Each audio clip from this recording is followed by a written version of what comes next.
you see a woman who has a big boutique, and the first thing in your mind is that, oh, she's successful, but there's probably one guy that gave her money for capital. So then they've also been conditioned that that's what it means to be a good man.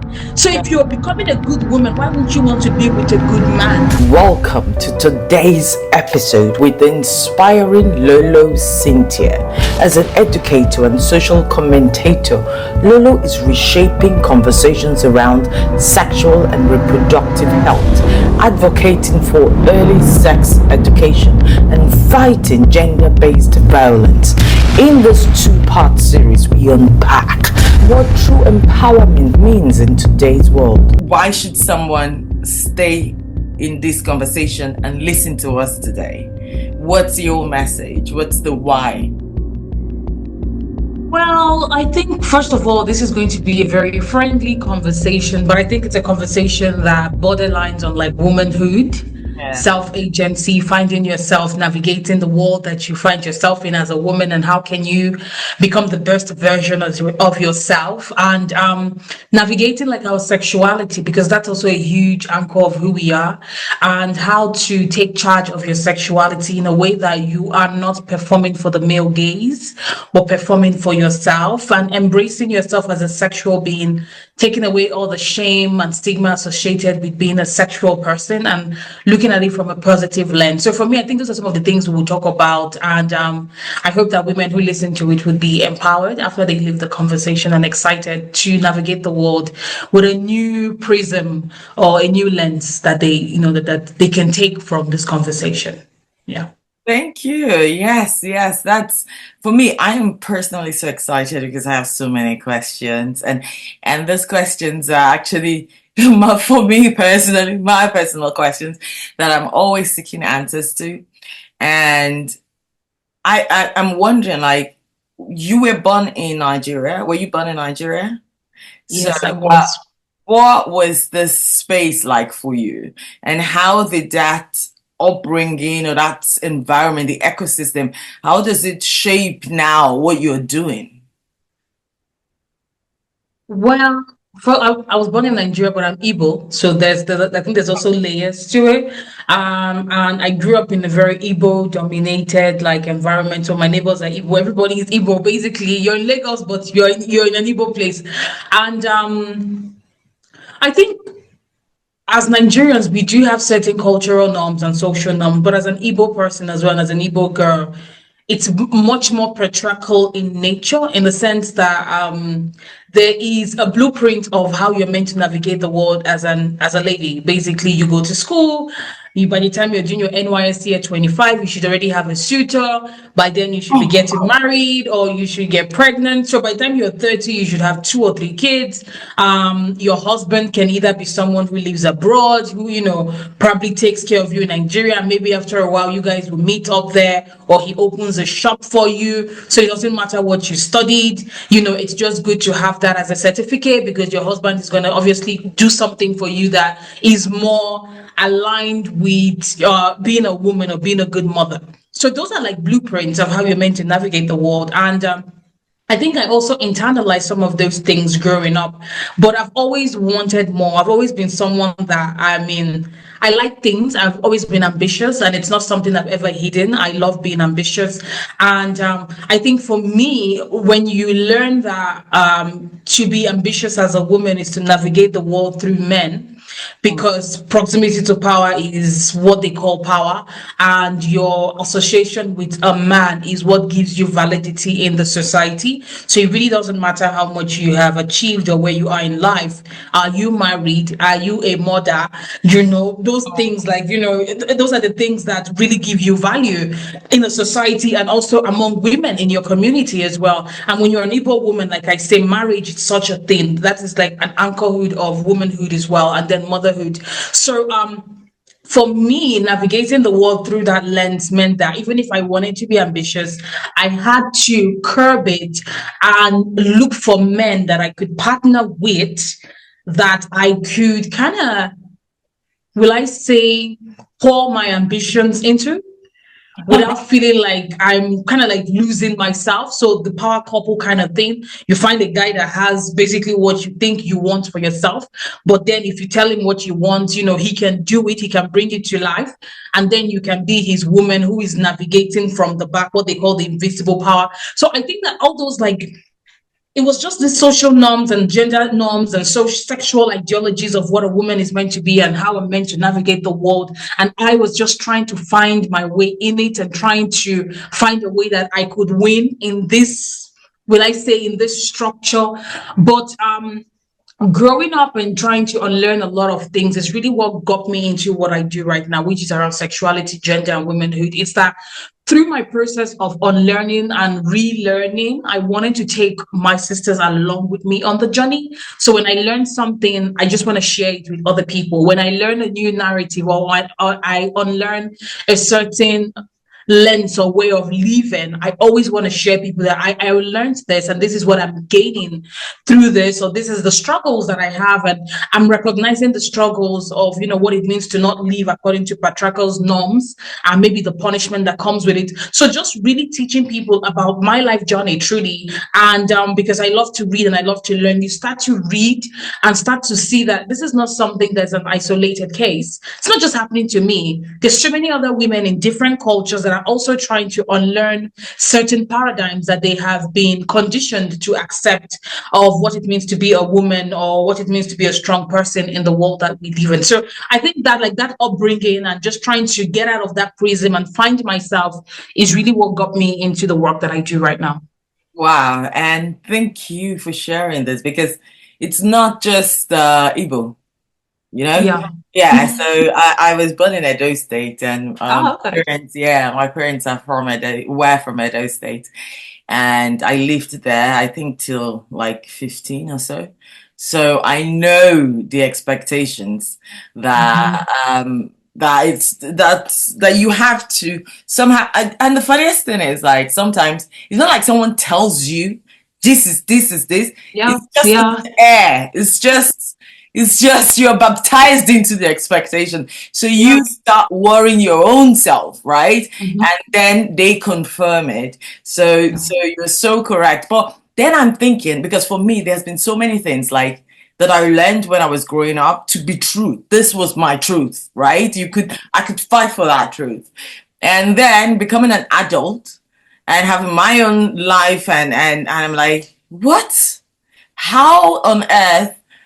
So if I believe that as a young person, so the elders or the older people around me, they believe that as well. How on earth is that true? So Mhm. what was it for you? Like, was there something or a pivotal moment, something that you were so convinced about that this is the truth? And then you got to find out, well, maybe it's the truth for them, but there is another way of living. There is another truth. Aha. Was there a pivotal moment? I think it was.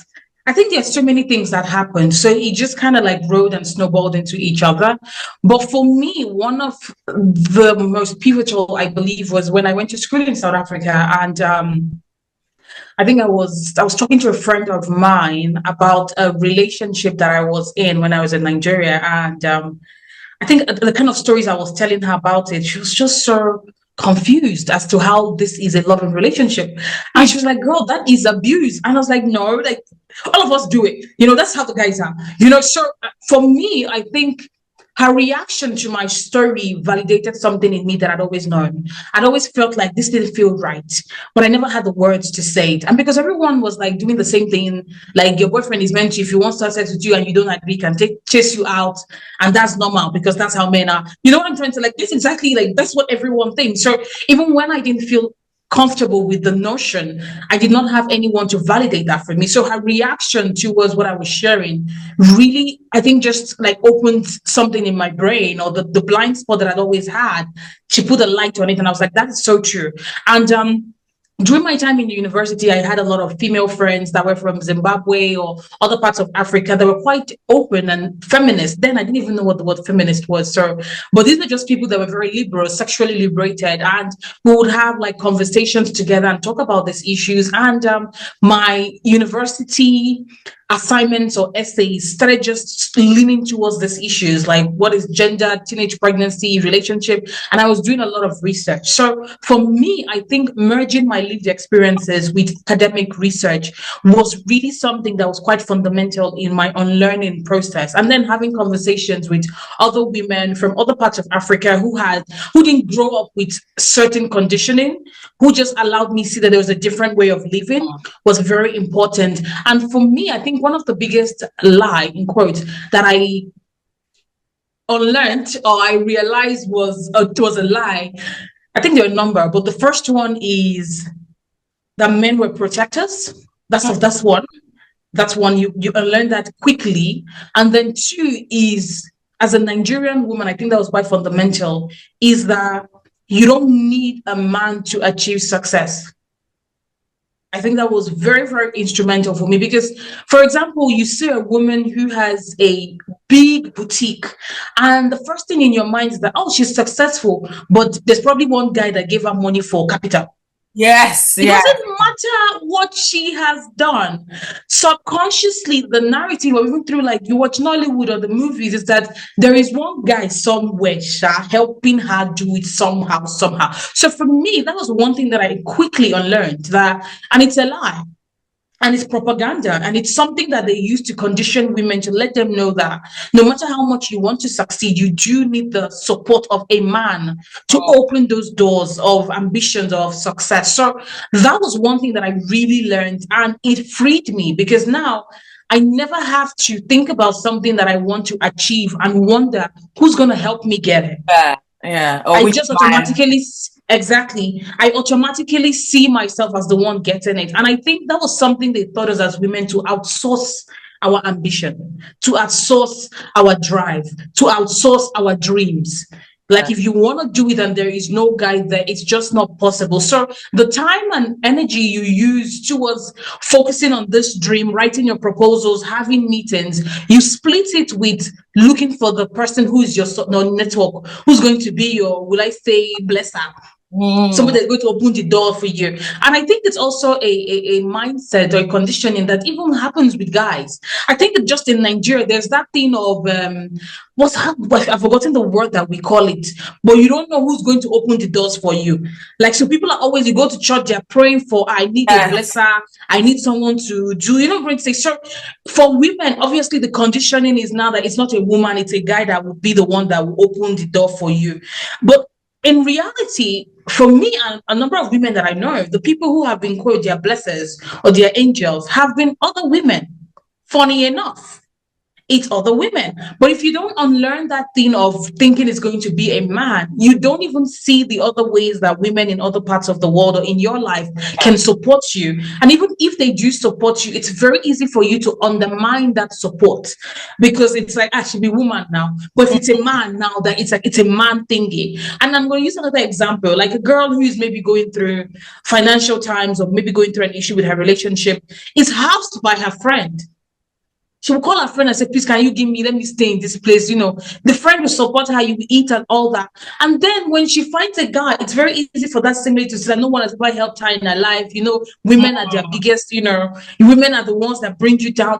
She completely forgets the support she gets from other women because to her, that is not a valid support. It's only valid when it's coming from a man. And only valid when it's coming from a man because she had to do it in exchange for something. Yeah. Because man know they help for free. You know what I'm saying? So when that support isn't transactional, isn't based on a conditional basis, it's very easy for us to undermine it. So I think for me, those are some of the things that I had to unlearn that, but those are some of the things I had to unlearn that the proximity to power is really not power. And there is nobody coming to rescue you. There is no man coming to save you. And everything that you have or you want to, everything that it takes for you to achieve, you already have it inside of you. You just need to be able to sit with yourself, plan it, know that it's going to take longer. Because if you are not looking for support, if you're not looking to outsource it, it means that you have to be the one to do everything. And if you're the one doing everything, then you're the one taking all the rewards as well. So I think for me, that was a big mental shift that I had to abide by. Yeah. And I think, there's this is not just you, you know, this is like an experience that I can really tap into. I remember when I was a lot younger, there was this goal of finding a man, right? And Mm. and the thing is not actually because in hindsight, when I think about it now, well, I had no clue of what real love and relationship is, right? So it was all about finding that wealthy partner and within the friend circle and everything. And when I think about the energy that we put into that, we could have maybe invested the energy somewhere else, right? Mhm. And when you're saying that, you know, we're losing our dreams and investing into the wrong place, one thing that I take away, or I felt now then was, we do not want to take the responsibility, or we're afraid to take the responsibility, or we don't see it as our responsibility just because of the priming and the ecosystem, right? On the other side, when you were talking about like if you do something for a female friend and then she undermines it, she doesn't really see the value because it's so expected, or it's not from the male dominant part, you know, so she doesn't really see the value and she rather tends to glorify what the man did for her because also it's transactional. I am now thinking like, because there's so much there to debunk, I'm thinking like, okay, maybe because is it not maybe because now she maybe has to sleep with the guy, offer some sexual pleasures, or do some other things for him that she would normally not do for her female friend. So in the relationship with her female friend, is she's just receiving, she's not giving. So there's no investment. So for her, you know, very often something where cheap people know they take her seriously, right? So it's like, it's my, she has the audacity, it's her, she can get it. It's her friend, it's always there, right? But in Yeah. the sense with the man that she has to brush up herself, present herself, maybe gratify him in different ways. So she's investing energy and work into Yeah. it. And that Yeah. automatically takes it to another value, another level. When I'm saying when I grew up in Nigeria years ago, this is still happening today. Of I'm course. always in Nigeria. My studio is there. I see it happening. When I go out, I see it, Course. right? And then the funny thing is, at the end of the day, it's the same men that will now say that's not a wife material. Yeah. So after like exploiting the situation, you are now still judged. So women are receiving on double end. But before we Yeah. go there, there's something you said that really sweet and gladdened me because yesterday I was with a friend. I took a train 2 hours to just go visit this friend. And at that moment, I was thinking like, yes, this is what we should be doing, like investing in our friendship, especially the female friendship. You Mhm. know, if we don't, it's not going to like become good friendship. It's not, you know, you have to put the work. And on the other side, you hear a lot of people saying that there is this loneliness epidemic happening. People are lonely, Mhm. people are not connected. And then as I was in the train, I was just thinking like, it's work, right? Yeah. Even though I was excited to go there, I'm like, it's work. You really, so if you have like 4 or 5 friends that maybe they're not all staying in the same place close to you, you have to reach out. You have to block time to call. You have to go there. You have to also give into their, what they want, Yeah. their life. This is so much work, but we are ready to Yeah. do it. We are ready to do it if it's a love relationship, right? Well, I'm ready to wear that 20 centimeter high heel that will break my back when I'm old. If it's a love relationship, I'm ready to take the flights to go and meet that person. If it's a love relationship, so what is happening there? How do we like unlearn to rather, instead of like focusing the whole energy in only the romantic aspects of relationship, but pivot that energy into friendship? How do we do that? Mm. I think first of all, like having these conversations is so important. And what you're saying is so, let me tell you, it drives me crazy. But more than when people talk about like the loneliness epidemic, most times it's always like focused on the guys, which is a whole different conversation we can have. But like most times when people talk about loneliness, it's always about how people should do something for them. So there is always this that lens of like, I'm so lonely. Why can't I have someone who would do this for me? No one thinks about how it you have to do something for others as well to actually feel that loneliness. Whether it's investing in a friendship or volunteering or creating a community, you have to consciously take yourself out of the situation and put yourself in other people's shoes and say, I want to do this. And also, I think we live in a society that has romanticized the idea of romance so much. And has put so much emphasis on romance and sex that we forget that you need a community to thrive. Romance is really not the only way to get that love that you're looking for, that connection. Because the thing about loneliness is a human emotion. It is what it is. It reminds us that we're social beings. And what loneliness is, that I need someone to see me, I need someone to hear me, I need someone to validate that I am here, that what I'm saying makes sense.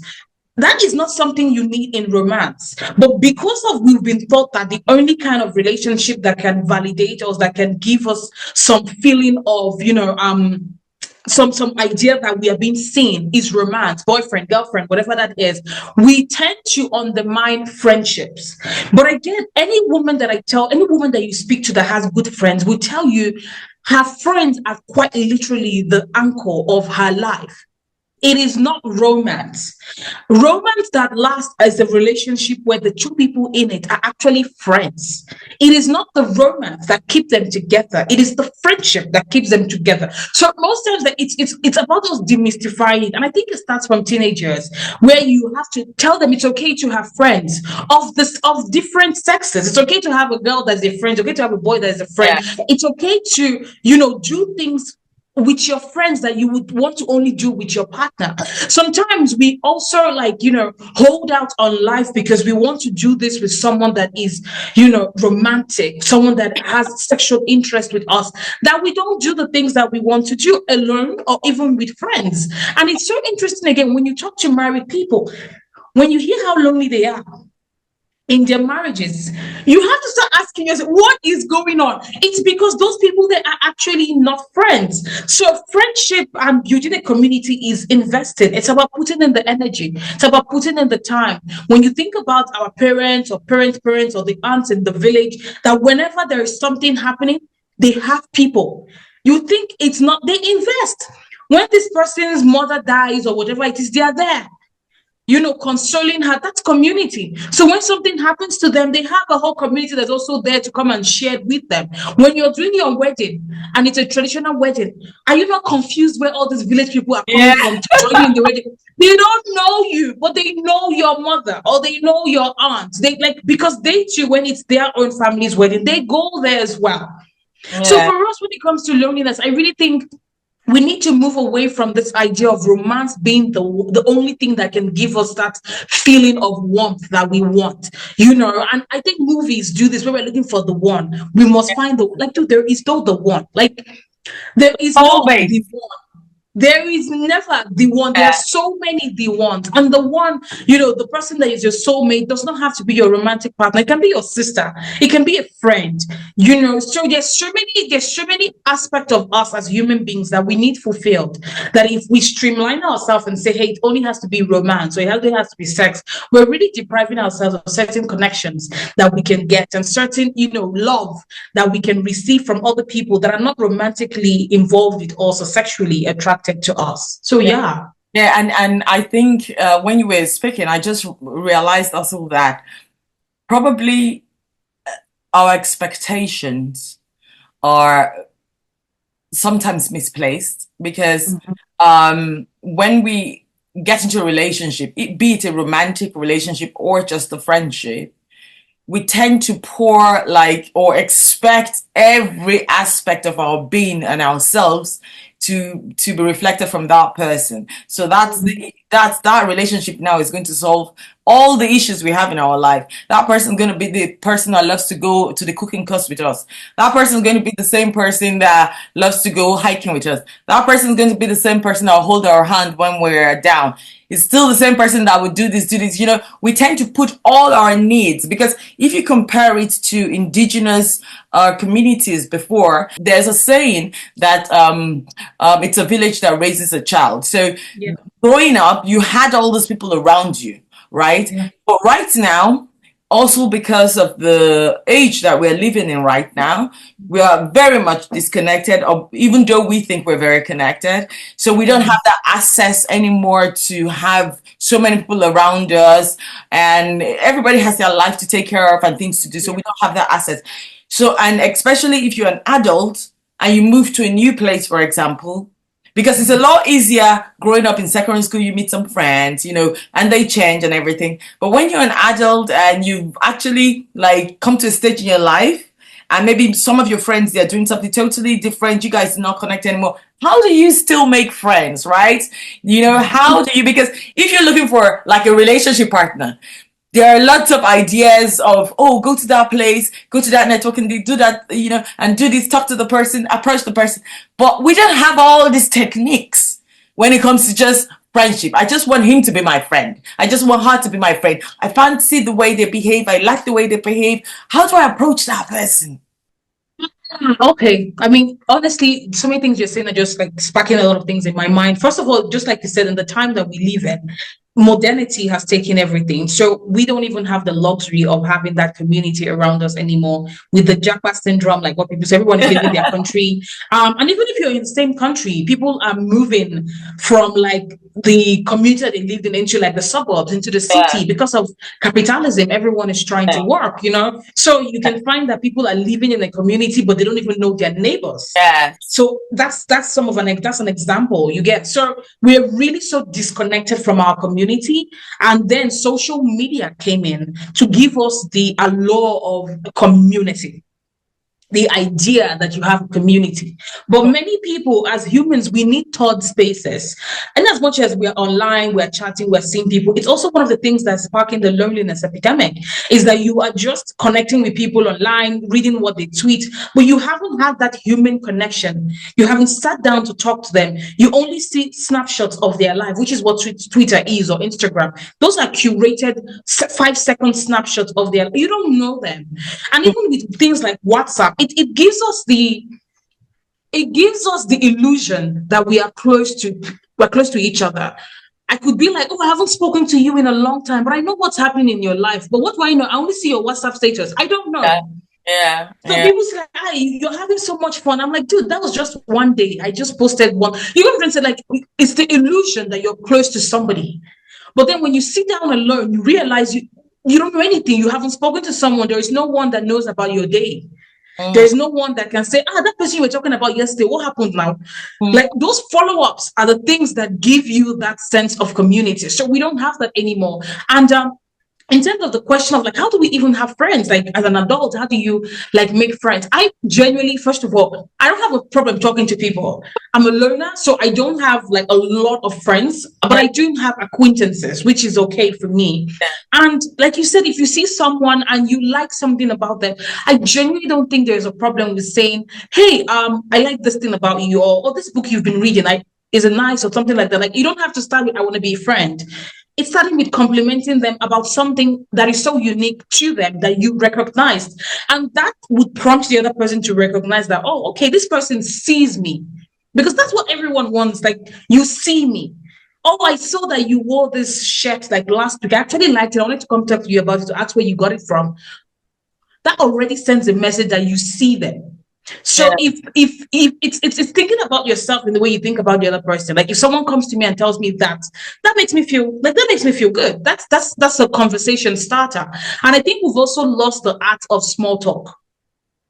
Many people are like, don't disturb me. When people call me, I don't want to talk to them. When I'm on the road, I just want to keep walking on the road. When I'm in an event, I'm looking for my friends. If my friend is not in this event, I'm not even going. Is small talk not often just superficial, platonic? But small talk is actually what connects us. Like, small talk is like, oh my God, this sun nowadays, it's so hot. When it rains, it's going to be really, really heavy. Small talk. Okay, it's like an opener. It's exactly like an opener. Exactly. Yeah. It's a conversation that allows us connect to the humanity in us, that doesn't talk about like, oh, the deep things. I love deep conversations. So yeah, but I also love small talk because it allows you really connect with the human. If you're in a car, it's the small talk. lament about the government together and vent together about the taxes. You know, it's the small talk that make you feel validated. And sometimes, and even people will tell you that sometimes it's the small talk that carries them through the day. I love that shirt you're wearing. You're in the elevator, is the small talk of like 3 minutes that makes you feel good. You don't even know why you feel good. But when you sit down and ponder about it, it's that conversation you had with that stranger that was so random, but allowed to talk about something so mundane. There is nothing wrong in the mundane. Many of us are so polarized and we want to have like, oh, if this person is going to be my friend, we have to have the same agenda in life. We have to have the same values. We must like the same political figure. We must. And I'm just like, girl, like, what are you? What is this checklist? This is crazy. What is this checklist? So for us, I feel like we've really lost the art of like small talk, which is quite crucial. And many of us are in our heads where we don't want to seem or appear to be too desperate. Yes, because yeah. now when you're like desperate, people like, this one, you really don't have friends, though. Do you know? Yeah. Why do you like my shirt? And do you? And for me, I feel like this is one of the things that really contributes. Like talk about the loneliness epidemic. It's just we're so much in our head. We don't want to ever be viewed upon as embarrassing. We don't want to talk about the mundane. We don't want to be vulnerable. I think that we don't want to be vulnerable. But when you think about high school, primary school, it's because you didn't have those ideologies clouding your mind. Yeah. You were forced to talk to that person. You were not asking them, okay, who are you voting for? You're just probably asking them about the most random things. You're talking to them about the most mundane things. And that's really how you cultivate a friendship. That's how I would see it. Yeah. Thank you.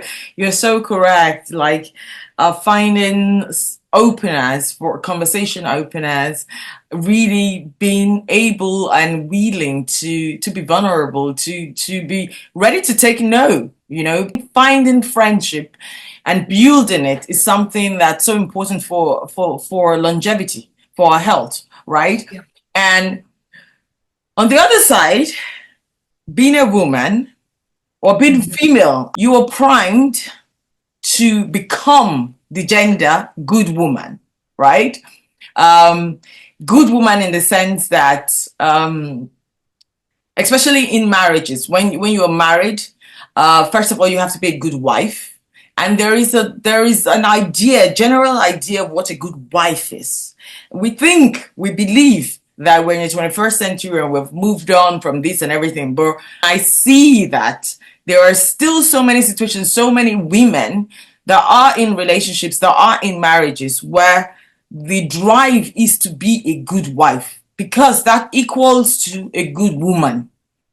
Things that probably if they sit down and really think about it, they'll be like, why am I doing it?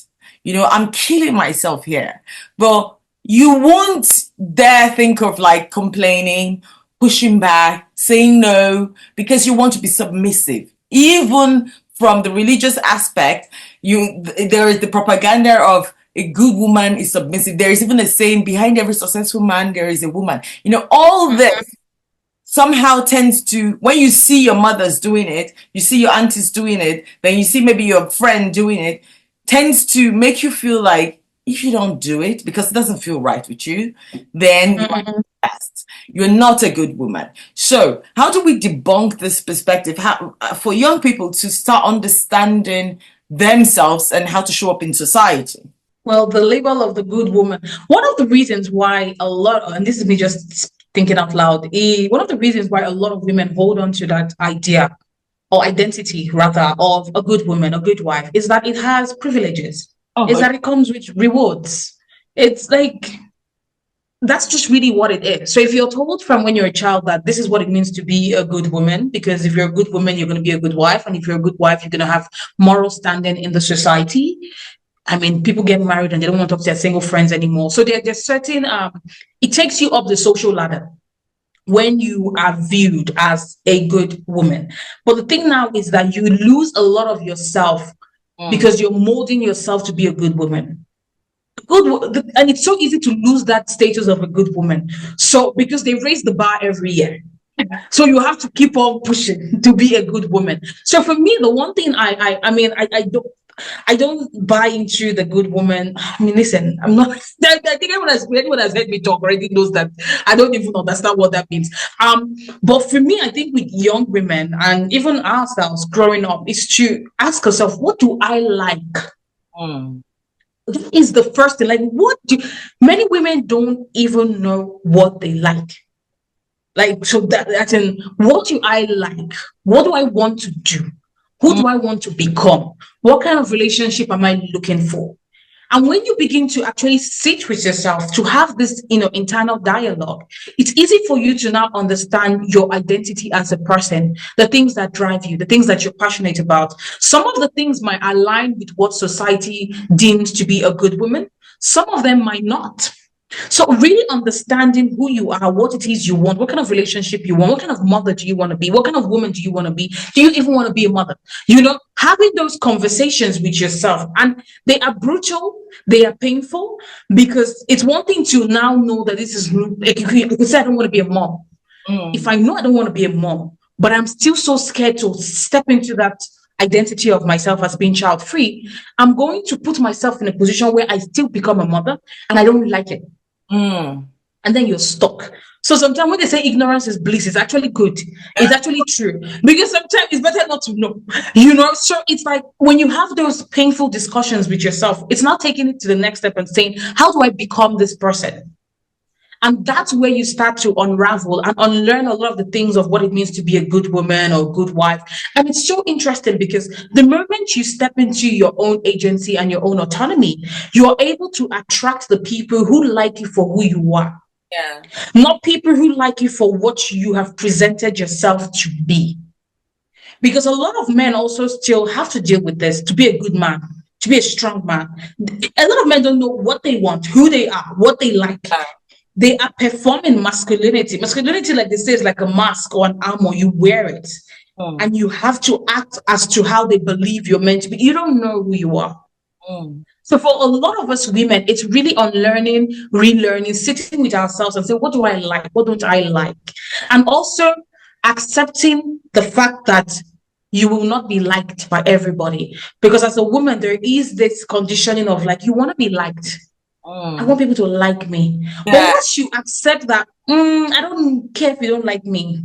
Oh, that's freedom. Because now you get to live the way you want to live without this ideology of desirability. I think I was even writing about this recently. It's how a lot of us women have been conditioned to believe that our desirability is aligned to our self-worth. Mm. Yes, yes, that's true. That's so true because I've seen that happen recently when I was in Nigeria in January. I saw that really happen. And this is a young person of, I think 20, 21, 21, yes. She's really young. And I saw the way she has desires, but the ecosystem around her. So this is a challenge actually, and I really want to find solutions here. And the ecosystem around her, because you're saying like ask yourself what you really want and everything. But when I studied and looked at the space she is in, there she's not going to come up with the idea of myself, me, a self. Do you get? She's part of, Yeah. and she has a role to fill in that space, Yeah. and she has to be kept in that small space and hope then, because the only thing she sees is the next person above her, and the next person is living that good woman, good wife life. So that's her own aspiration.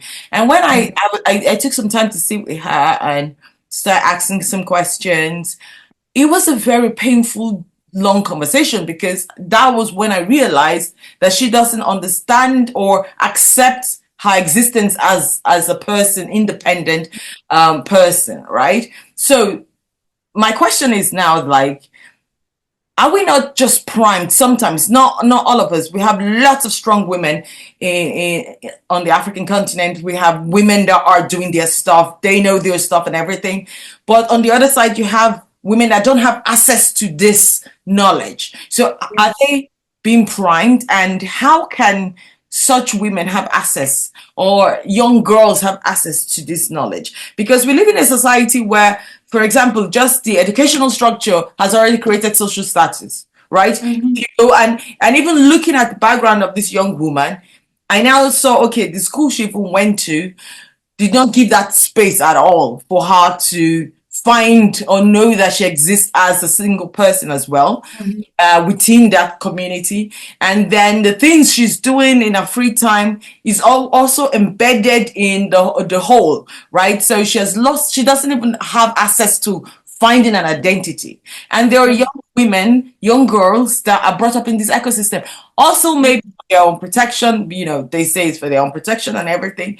So how do we, so is it even necessary to try to raise awareness to such women? Or, because sometimes it could go into the syndrome of, when I take it back to colonial times, the syndrome of civilizing someone, right? It could go into the syndrome of saving someone. Maybe they're comfortable like that. Maybe it's okay. Do you get? Maybe it's okay for them, because having this conversation with her, there was a moment where I was thinking, like, maybe maybe this is it for her. So why am I trying to let her know that there is another option for you? Do you get?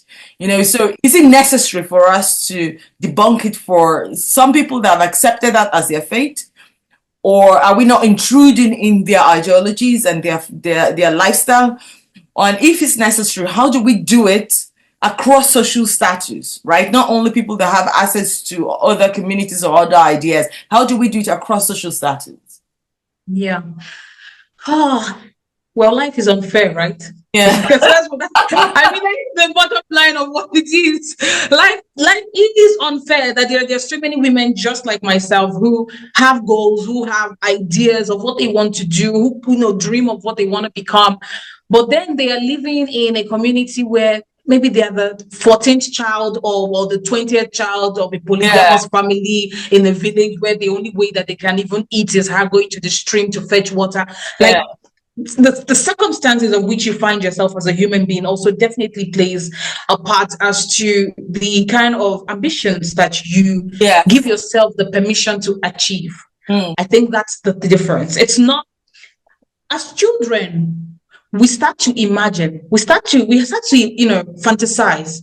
I think that's the thing about being a child. Like, you have the freedom to think about the craziest things, things that maybe you've never even seen. You're just thinking it's so random, it's so crazy. As you begin to get older, you begin to recognize the limitations of your society. And you begin to remind yourself that you don't even have the permission to dream anymore. And I think that's where we lose a lot of people, because if you only become what you see or what you think you can become. So a lot of time we say, are we intruding on their conditioning? I think we might probably be intruding, because when you introduce someone to a new paradigm, a new way of living, you're going to lead them to cognitive dissonance. Like, now it's easy for them to stay in their ignorance because it's comfortable, because it's achievable. And what we talk about, like taking responsibility and accountability, it is hard. So when there is already a template that has been set in place for you, and all you need to do is act your part and get the rewards that supposedly you're going to get, of course you're going to take that path. But we also never have to think about it in that way, because even if you don't get everyone, if you get one, that's okay. And I believe one way that we can continue to let other women or young girls know that it's possible is by sharing our stories, is by using media. I am so passionate about the role of media in social reengineering and changing the social norms. A lot of the things that we learned, like you said, no one came to tell you you're meant to do this. You watched it on Nigerian film. You saw your mothers talking about it. So the way that we can change that is by using the same medium to pass that information, is by, injecting some of these ideologies into the storylines of the things that we watch and have those conversations about them, is by going to schools or having community talks. We have to do the work. It can't be passive.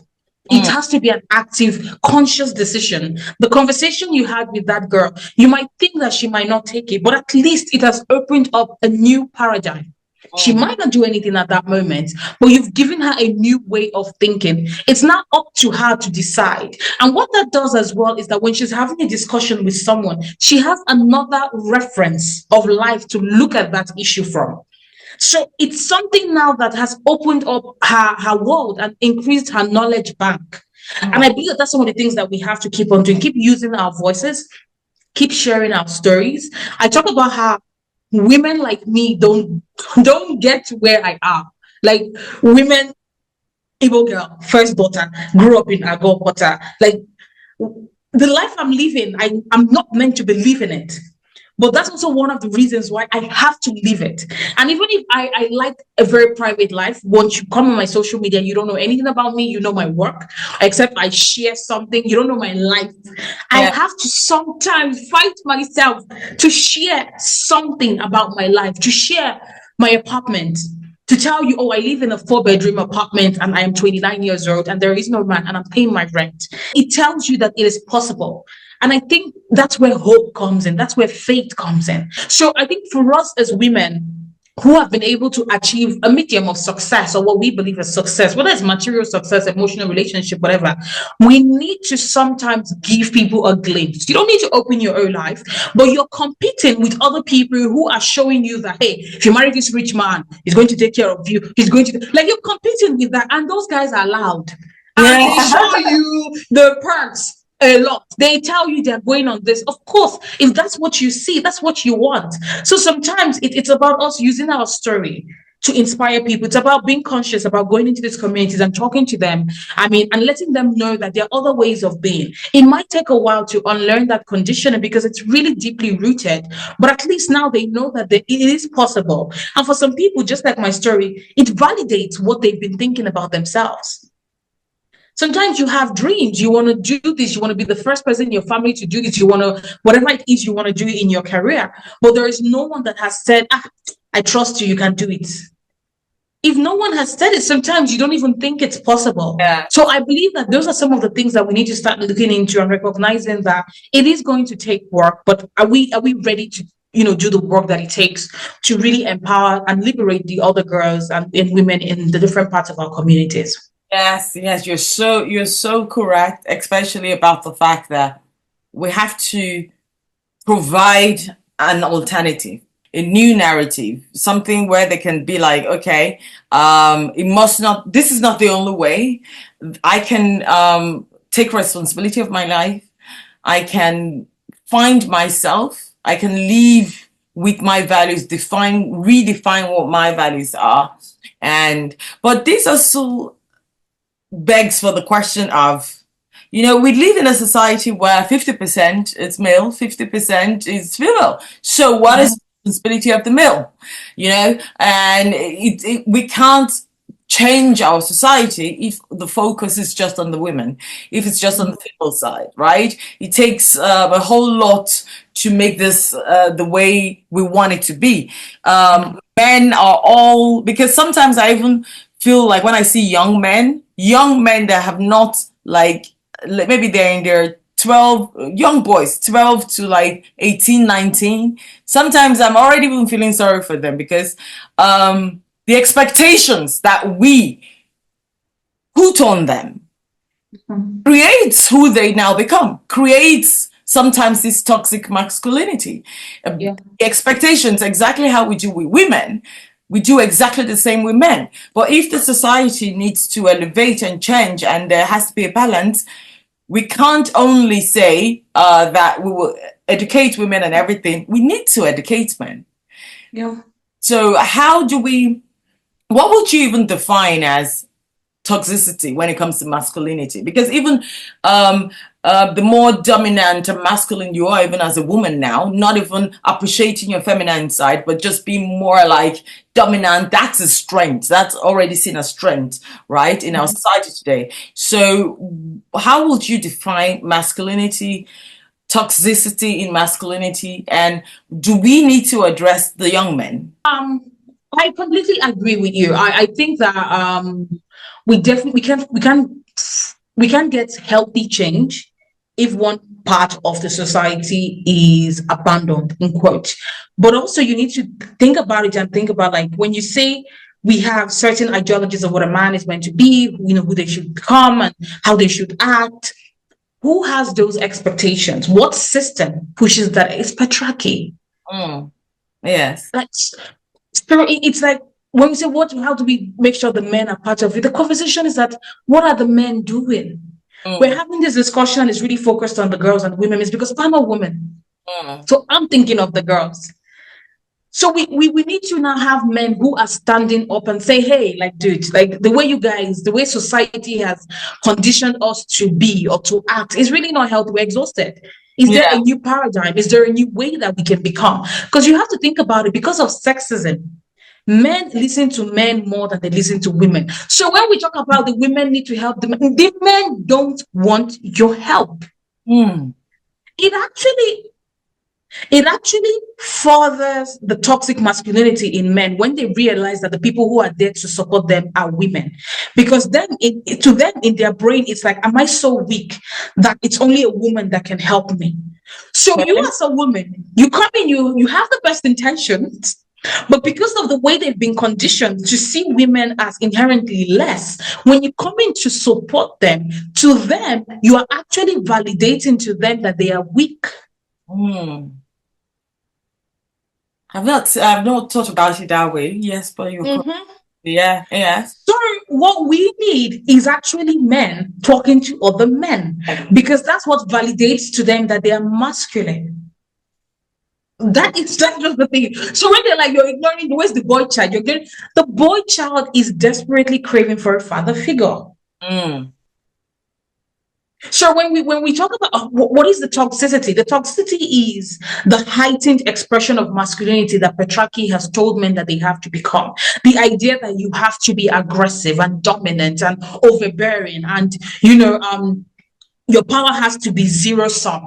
If you're sharing it with someone, then that is messed up. You must dominate. You cannot collaborate. That a woman is inherently less than you. Like, all this negative messaging about what it means to be a man and what it means to be a woman. Those are the things that are toxic. So even when you talk to a guy who has maybe the potential to be more, because of what he's been told, that he has to be overbearing and dominating and aggressive, if he's not that, he himself thinks he's less of a man. And the way he has to overcompensate for those natural abilities of his is to be extremely aggressive, extremely dominating. So it is a very negative messaging of what it means to be a man that men have ingested. And of course, because women are also conditioned under the patriarchy, women themselves, further that narrative, because now a woman is like, I cannot be with a man that is not strong and dominating. And you know what I'm saying? Because to them, they've also been conditioned that that's what it means to be a good man. So if you're becoming a good woman, why won't you want to be with a good man? Yes. So these are, for me, I feel like men need to start having conversations with themselves.